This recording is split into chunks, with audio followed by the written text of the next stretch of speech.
Hello, my dear second PUC students. Welcome to the virtual classes of St. Philomena's PU College. Today, we'll start with a new chapter called Biodiversity and Conservation. Chapter 15. Dear students, Chapter 15, Biodiversity and Conservation. Before starting this topic, I would like to tell you the information regarding the biodiversity, the count of animals, the count of plants, whatever is given in this textbook, it's already 1.5 decade old, minimum 1.5 decade old. Okay, so information alla ಸ್ವಲ್ಪ ಹಳೇದಿದೆ, but ನಮ್ಗಿರೋದು ಒಂದೇ ಒಂದು text book Karnataka government prescribe ಮಾಡಿರೋ text book ಆಗಿರೋದ್ರಿಂದ we are going to stick on to the information what is there in the textbook. So the information whatever I tell you, the count of number of animals, vertebrates, etc., you may come across a different number when you go through today's updated information. So ಇವತ್ತಿನ update information ನೋಡಿದ್ರೆ ನಾನು ಇಲ್ಲಿ ಹೇಳಿರೋ number count ಎಲ್ಲ very ಆಗ್ಬೋದು. So don't get confused with that one, because we are going to stick on strictly to the textbook information. Understood? So whatever the information is there in the textbook will go in detail, not the updated or today's count of any animal and scenarios of the biodiversity. Because biodiversity is a subject wherein the statistics change every day, every month, every year. Okay, so don't get confused with the updated information. We will strictly stick on to the textbook information from the examination point of view. Let me get into the topic today and give you introduction of this topic. It's a small topic, not boring, I promised you. And one more thing I want to ask you, why we have to study biodiversity and conservation? This topic, if it is there in high school also, the high school students can easily pass. But as a PUC students, that too a second PUC students, you should ask yourself why this biodiversity and conservation is there in our textbook. That is the assignment what I'm giving you to for you to think. Yeah, the answer you can give is because it is given in textbook, we have to study. No, forget about that one. But I want you to think over it after this session, why we need to study biodiversity and conservation. What is the significance? Because significance is not there in the textbook. I would have been glad if there was significance for biodiversity and conservation for a second PUC student. It's not there. So I just want you to take a couple of minutes in your house and think why we need to study biodiversity and conservation, and what is the importance of study. What is the importance of studying this one for your future and for your next future, for your generation as well as your next generation? What is the importance of this topic? Okay, so we'll get into the introduction, or we'll start with the topic. Biodiversity, when it comes, it's very much necessary for us to know the definition. Dear students, if you recall, when we were discussing ecology, I said there are many definitions, but we have to stick on to only one definition. Likewise, here for biodiversity also, according to many ecologists, they are having different types of there are different types of definition according to them, but we are going to stick on to the government prescribed textbook definition, and also there are alternative definitions, you can go with it, which PU board has accepted. Bio means life, as you know, biology, study of living organisms. So bio here refers to life. Bio refers to life. And diversity. Bio refers to life, and diversity means varieties.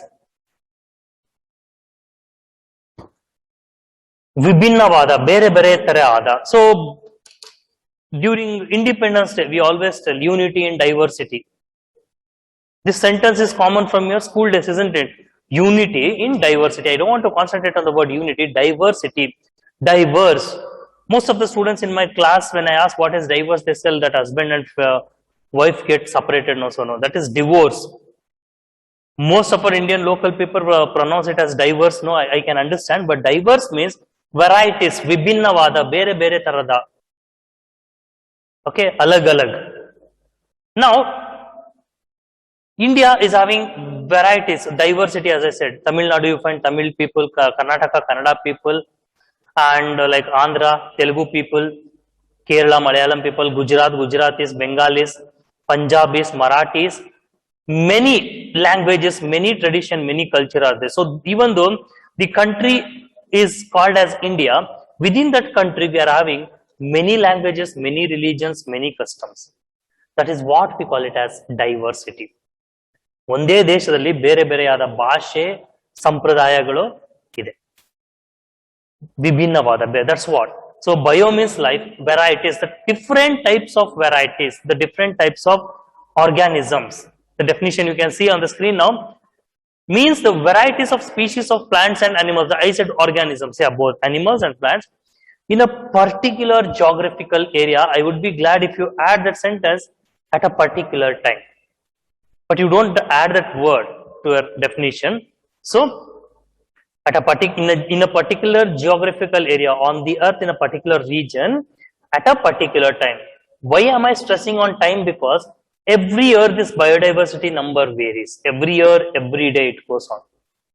For example, if we take any of the closest forest, Bandipur or any other forest, today the scenario of the biodiversity count will be different.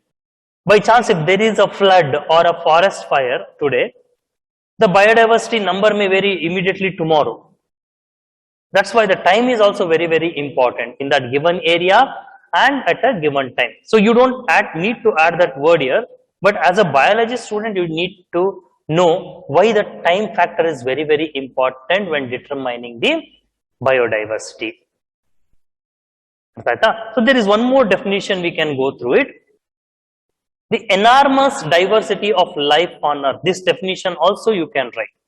The enormous diversity of life on earth is called as biodiversity. Hope you are clear with biodiversity. Two definitions. The third one also you can see, the rich variety of living organisms on earth. This three definition also was accepted in second PUC evaluation when I had been there.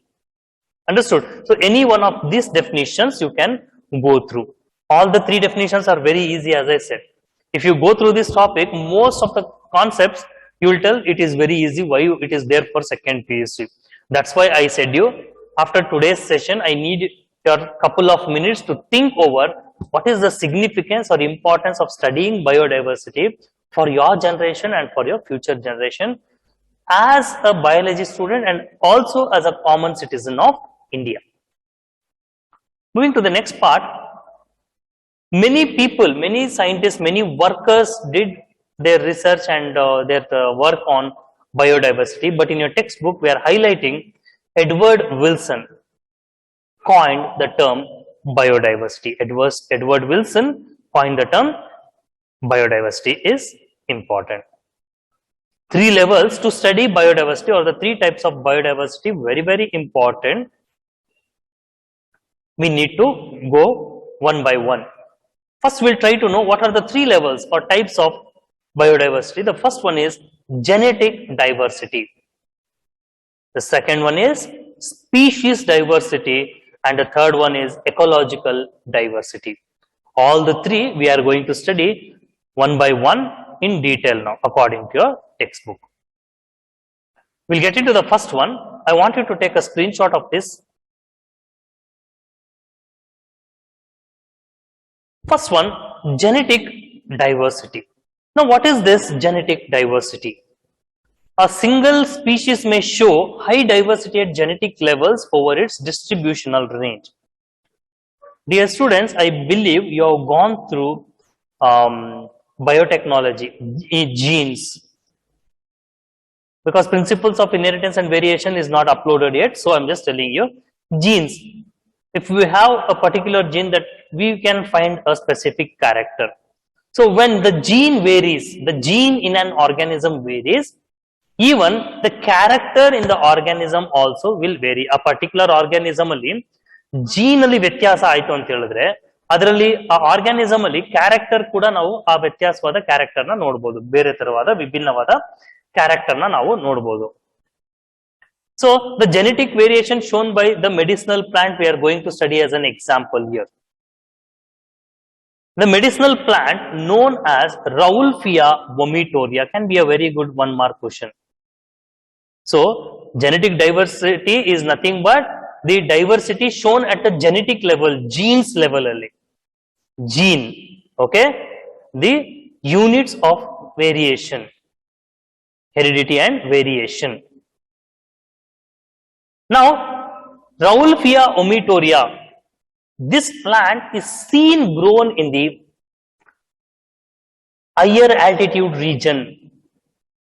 ಎತ್ತರವಾದ ಪ್ರದೇಶದಲ್ಲಿ ಬೆಳೆಯುವಂತ ಗಿಡ ಇದು. It is found in Himalayan ranges and it varies according to the altitude. This single plant varies, and for example, if we see at the bottom of Himalaya, one genetic level of this plant is seen, slightly higher altitude a different one, like that according to the altitude this plant varies. The very important thing about this plant is it is having a medicinal chemical. Idralli ondu ಔಷಧಿಯ ಗುಣ ಇದೆ. That chemical is called as reserpine. ಆ ಔಷಧಿಯ ಹೆಸರು ಬಂದ್ಬಿಟ್ಟು reserpine. So that's why this plant is very, very important. The scientific name is Raulfia vomitoria. Now the plant picture you can see, I have put there, that is the plant. Understood? So you need to remember the plant name and where it grows near the Himalayan ranges. It may be in terms of potency and concentration of active chemical. The main chemical that the plant produces is called as reserpine. Now apart from this Raulfia vomitoria, as I said, in this plant only, according to the potency and concentration of this active chemical, this active chemical concentration varies according to the variation in the genes. ಆ gene ಅಲ್ಲಿ ಎಷ್ಟು variations ಇರ್ತದೋ ಅಷ್ಟು ಆ active chemical concentration ಕೂಡ very ಆಗುತ್ತೆ. Understood? So apart from that, two more examples they have given. What is that? India has more than 50,000 genetically different strains of rice. ನಮ್ಮ ಭಾರತದಲ್ಲಿ 50,000ಕ್ಕಿಂತ ಬೇರೆ ಬೇರೆ 50,000ಕ್ಕಿಂತ ಜಾಸ್ತಿ ವೆರೈಟೀಸ್ ಆಫ್ ರೈಸ್ ಇದೆ ಅಂತ ಹೇಳ್ತಾರೆ. As I said, this text book is minimum 1.5 decade old. 15 ವರ್ಷ ಹಳೆ ಟೆಕ್ಸ್ಟ್ ಬುಕ್ ಅಲ್ಲಿ ಇನ್ಫಾರ್ಮೇಶನ್ ಇದೆ. But today's scenario if you take, it may be more than 50,000, may be less, no, but I think it is more than 50,000. And also if you see, more than 1,000 varieties of mangoes are seen in India. In Mysuru only, if we take, or in whichever area you take, Raspuri, Totapuri and Malgoba, Neelam, I know few. Okay, varieties. Why these varieties of mango, rice and Raulfia vomitoria changes? Because the gene content in this organism goes on varying, so that the character of this mango, rice or Raulfia vomitoria also changes. So genetic diversity is nothing but diversity at the genetic level over its distributional range. That is very, very important. So the distribution of this organism, can be plant or animal, plays a very, very important role. Okay, the habitat also plays a very, very important role in exhibiting the particular character. Now I want you to take a screenshot of this.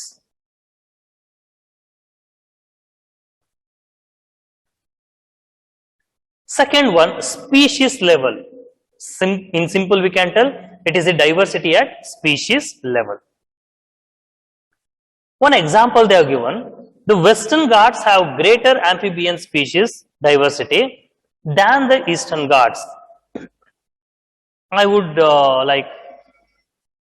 love to ask why. Because if we take our Western Ghats, if this is India, okay, this region we know it is more rain fed. Do you agree with me? That region is more rain fed. ಆ ಪ್ರದೇಶದಲ್ಲಿ Western Ghats ಅಲ್ಲಿ ಜಾಸ್ತಿ ಮಳೆ ಆಗುತ್ತೆ. So the water will be more, rainwater will be more, the more the water will be collected in the crevices of pond, river, etc. And also we know what are amphibians. In first place you have said the organisms which can live both on land and water, that definition. But what I said you, the organisms which require both land and water for their life cycle or to survive are called as amphibians. That's why I said here more water availability is also there. So you can see more amphibian species diversity on the Western Ghats rather compared to the Eastern Ghats. If amphibians were not requiring this water means for their life cycle, we would have found even more amphibians in the deserts also.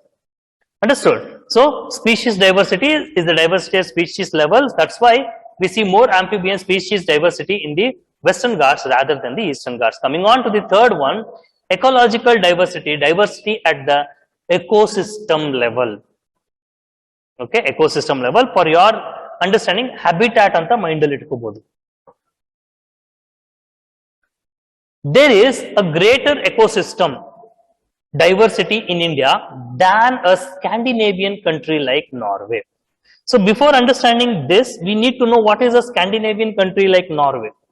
Norway, if you Google and see picture, you can see like everywhere you can see the landscape, a scenery type jaga irtade, like Ooty, Kodaikanal you have been, no?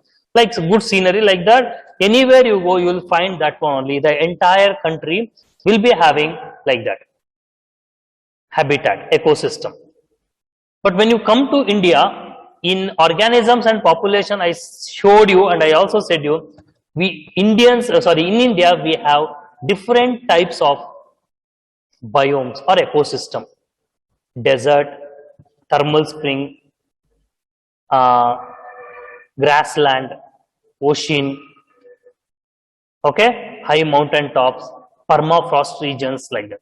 So in India, we have many different types of ecosystem. So that's why India, if we have different types of ecosystem level, 100% it is sure that we'll be having the species richness also more compared to that of the Scandinavian country. ನಮ್ಮಲ್ಲಿ ಬೇರೆ ಬೇರೆ ತರ ecosystem ಇರೋದ್ರಿಂದ ನಮ್ಮಲ್ಲಿ species diversity ಕೂಡ ಜಾಸ್ತಿ ಇರ್ತದೆ Scandinavian ಕಂಟ್ರಿಗಳಿಗೆ compare ಮಾಡಿದ್ರೆ. There only one type of ecosystem will be there, so only restricted animals which can survive and thrive in that particular habitat will be there. But in a country like India towards the equator, they will be having more type of habitat or more type of ecosystem. So we can find many varieties of organisms including both plants and animals. See, because India has several ecosystems like desert, rainforest, mangroves, coral reef, wetlands, estuaries and alpine meadows. So in each, only few are mentioned here. Bari swalpa matra illi mention ಮಾಡಿದೀವಿ. Every habitat if you take, every ecosystem you take, we will be seeing different varieties or specific varieties of plants and animals dedicated in that particular habitats. So we like Indians or India has more diversity of organisms than compared to a Scandinavian country. So this 2 and 3 can be a give reason type of question for your examination. Take a screenshot of this. Now speaking about global diversity, dear students, till last year I was telling like these numbers of biodiversity, hence it is like 2 decades or 1.5 decade year old. I was thinking like yeah, these numbers may not be very important from the examination point of view. But this year onwards, I can they have clearly mentioned there should be means the teachers should stress on and tell on the number of organisms which is mentioned in the textbook, the number in global diversity as well as the total number of organisms even in Indian biodiversity. So we'll go through this now one by one. The total number of plant and animal species described is about 1.5 million according to the International Union for Conservation of Nature. 1.5 million. Once again, I'm telling you this, you can see like 2004 information it is. Many things have been changed by now, but we are going to stick on to the same information. So don't think that I have given you a wrong information. I am sticking only to the numbers that are printed in your textbook. So 1.5 million according to the International Union of Conservation of Nature in 2004. So the information is almost towards 2004 only, not after that. The species discovered for taxonomic group is more complete in temperate regions than in tropical regions. Temperate region alli more irtade. This we are going to study in detail after in my next session, I believe. Okay. So time being, we should know that the species discovered for taxonomic group till date is more complete in temperate regions than in the tropical regions. According to Robert May, around 7 million species diversity is seen globally. Bhumi mele 7 million estimated species ide anta Robert May has said. See, all this number you should by heart. Understood? Maybe today it is varying, but we have no choice. We have to go with the same number. I have highlighted. See, out of this 7 million, okay, 70% are animals and 22% are plants. 70% animals, amele 22% plants. Among this 70%, among the 70% animals, insects are 70%. So that's why while speaking about arthropoda in my previous class, I said arthropods are the largest phylum on the earth and they are found distributed on all parts of the earth, starting from a desert till the polar region. In polar region also you can see most of the crustaceans, and in this desert also you can see the arachnids like spiders and scorpion, etc. So they have distributed on all parts of the earth. And moreover, what makes arthropods or insects, why I am telling about insects, because insects belong to arthropod. Insecta is a class. Insects are the only arthropods which have the ability to fly. So and also many other adaptations are there. Hence, insects are 70% among the 70% of animals what is there globally on the earth. So there is no surprise. Okay. And then speaking about the next point, these estimates will not give any correct figure for prokaryotes for the following reasons. Prokaryotes means microorganisms. Microorganisms and all we cannot take a count. If you go into a forest and if we see a dead and decaying elephant or a tiger, we cannot tell the number of microorganisms present decaying this particular mammal. So for that and all we cannot give a proper number. Why? Because the conventional taxonomic methods are not suitable for the identification of microbial species. In simple, I will tell, you cannot easily count the animals. For example, if it is deer population, you can easily count. Rabbit population also you can, and by chance you can also count rat and mice population, insect population. But these are all microscopic, so the normal, regular, conventional method. ಸಾಧಾರಣವಾಗಿ use ಮಾಡೋದು technically ನಾವು ಇದನ್ನ ಕಂಡುಹಿಡಿಯಕ್ಕಾಗಲ್ಲ ಎಷ್ಟು number ಇದೆ, ಯಾವ ತರ micro organism ಇದೆ ಅಂತ. By date till today we have failed to discover maximum number of microorganism yet. So maximum number of microorganism have to be discovered yet. Why? Because we cannot apply our conventional taxonomic methods to identify and name them. Under laboratory conditions, many of the species cannot be cultured. That's what. Even if you want to study this particular microorganism in lab, we cannot do because most of the facilities will not support growing them and making studies on them. Understood? So when it comes to microorganism, we need to be very, very strict and serious because they can also cause health hazards. Okay, you may discover, you may mutate them and a new type of virus we may generate like coronavirus. I don't know whether it is generated in lab or not. Microorganisms under laboratory conditions, we need to have very, very strict rules, regulation and discipline and the equipments to culture them, and moreover correct knowledge to culture them. So we cannot give a proper number of prokaryotes present globally. Understood? So it is very, very difficult to give them. So only the animals, plants, whatever we can do, because we can follow conventional taxonomic methods to count and name them. I want you to take a screenshot of this global diversity.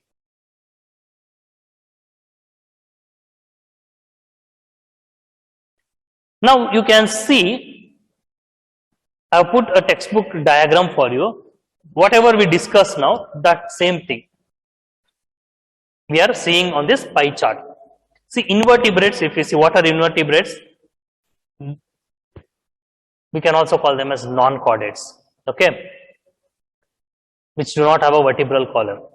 See, if you see among invertebrates, invertebrates means what?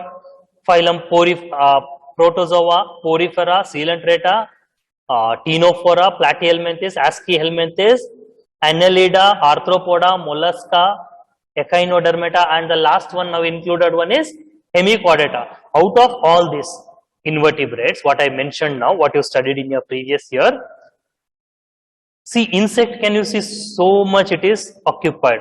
I said this much. This graph is not required for your exam. Okay, insects are largest, as I said, according to Robert May, it is 70% of animals. Out of that 70% is insects again, and mollusks. You can see the second largest, as we studied in first PUC only. Arthropoda is the largest phylum and mollusca is the second largest phylum. Here you can see that. And once again, crustaceans also belong to arthropoda. Crab, prawn, lobsters, okay. Insects also belong to arthropoda, and other animal groups you can see only this orange one, only this much. Okay, to get an idea, so you can wonder now how arthropods are spread now globally. Now speaking about vertebrates, see, out of so much, fishes are largest according to textbook. Today when I was going through the online textbook, it is showing amphibia, but in our textbook, out of vertebrates, chordates, okay, out of chordates, if you see fishes, this question was asked, among vertebrates, which group of animals have the highest number in global biodiversity? The answer was fishes. In exam, this question was asked. That's why I have put the question over there. Mammals, you can see, okay, mammals, and I think second largest is birds. Once again, why birds? Why birds? Because birds have adapted for flight, okay, they can cross ocean. Birds show migration. They have shown many other adaptation, okay, lessening of body weight, pneumatic bones, many characters, many adaptation they have shown, okay. So most of them are fishes. Next comes birds, reptiles, amphibians, and also mammals. So, and also when we speak about plants, we can see almost fungi and angiosperms are almost equal, and you can see mosses, ferns, algae, and lichens. So this is just an idea, like in 2004, how this invertebrates, vertebrates, and plants have been studied and how they have spread globally. Okay, I'll move to the next slide. You take a screenshot. I want you to concentrate on this question and answer. This question. I'll move to the next slide. Indian biodiversity. Okay, once again, the information from 2004 only. This is very important. India is one among the 12 biodiversity countries of the world. ಪ್ರಪಂಚದಲ್ಲಿ 12 mega biodiversity ಕಂಟ್ರಿಗಳಿದೆ, ಅದರಲ್ಲಿ ಭಾರತ ಕೂಡ ಒಂದು. Next, India has 8.5% of the global species. Globally, we are having only 8.5% of the biodiversity species, though it has only 2.4 of the world's land area. ಭೂಮಿ ಮೇಲೆ ಬರೀ 2.4% ಜಾಗ ಇದೆ ನಮ್ದು Bharat. Okay, on Earth 2.4. Globally, we are having only 2.4% of the space on the Earth. When we take the count of biodiversity, species, we are having 8.5 compared to the global biodiversity. There are 90,000 species of animals. 90,000 species of animals, all invertebrate, vertebrates, all, not only mammals, all birds, worms, etc. And 45,000 species of plants, almost half of the amount of animals. So keep in mind, this is all 2004 years information. According to Robert May's global estimate, only 22% of total species have been recorded. According to him, whatever we studied now globally and Indian biodiversity, only 22% is studied. That was in 2004. Now I don't know how much they have increased. Exact number I don't know. So still 22 means you just imagine like 78% has to be still studied, has to be discovered. India probably has more than 1 lakh species of plants. See what Robert May says, 45,000 we studied here. What he says is 1 lakh species of plants are there, he predicted in 2004 itself. Means according to this information is according to 2004. According to him, minimum 1 lakh species of plants should be there and 3 lakhs of species of animals should be there. What we studied, not even 1 lakh, 90,000 and 45,000. Okay, he is saying around double the number of plants should be there and triple number of animals are there in India that has to be yet to be discovered. Okay, these numbers are very, very important. Take a screenshot of this.